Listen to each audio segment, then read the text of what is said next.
The airport buzzed with travelers rushing to their gates, announcements echoing over the speakers, and the constant hum of conversations filling the air.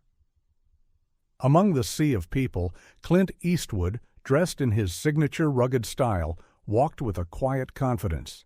His sharp eyes scanned the terminal until something unusual made him stop.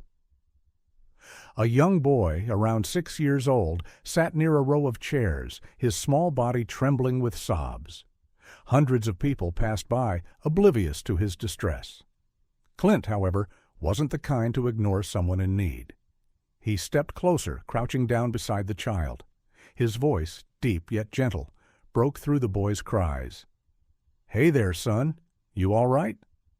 The boy sniffled, wiping his tears. I lost my mom," he stammered, fear evident in his wide eyes.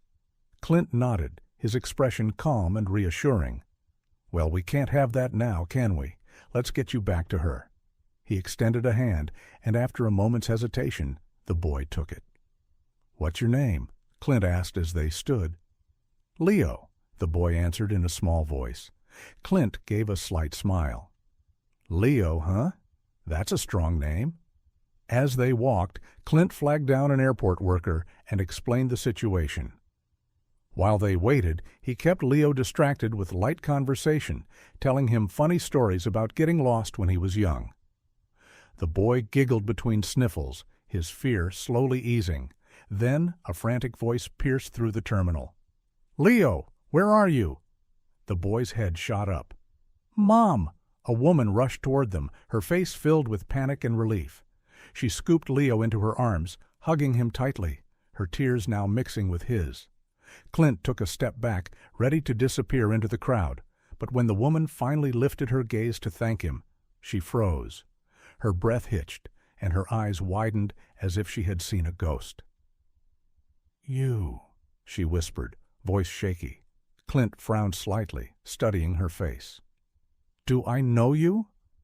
Tears welled up in her eyes as she struggled to speak. "You don't remember me," she said, her voice barely above a whisper. "But years ago, you saved my life." Clint's brow furrowed. "That so?" She nodded, taking a shaky breath. "I was 17, homeless, sitting outside a diner in Texas. You walked by, and instead of ignoring me like everyone else, you stopped. You bought me a meal and sat with me. You told me I had potential, that my life wasn't over just because I was struggling. And then, you gave me enough money to get off the streets." She wiped a tear from her cheek. "That night, I checked into a shelter. I turned my life around. And now, this is my son." Clint felt a rare lump in his throat. He had always believed in lending a helping hand, but he never expected to see how far that kindness had rippled. "You saved me then," the woman whispered, holding her son tightly. "And today, you saved my boy." Clint exhaled slowly, the weight of the moment settling in. He glanced down at Leo, now smiling in his mother's arms.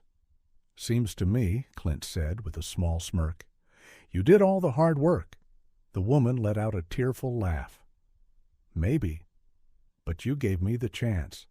Clint reached out and ruffled Leo's hair. "Take care, kid. You got a good mama looking out for you." Then, as quietly as he had arrived, Clint turned and walked away, blending into the crowd once more. The woman held her son close, watching him disappear. She whispered, almost to herself, "And you have a good heart." Somewhere, a flight announcement rang through the terminal, but for the three of them, this moment would stay in their hearts forever.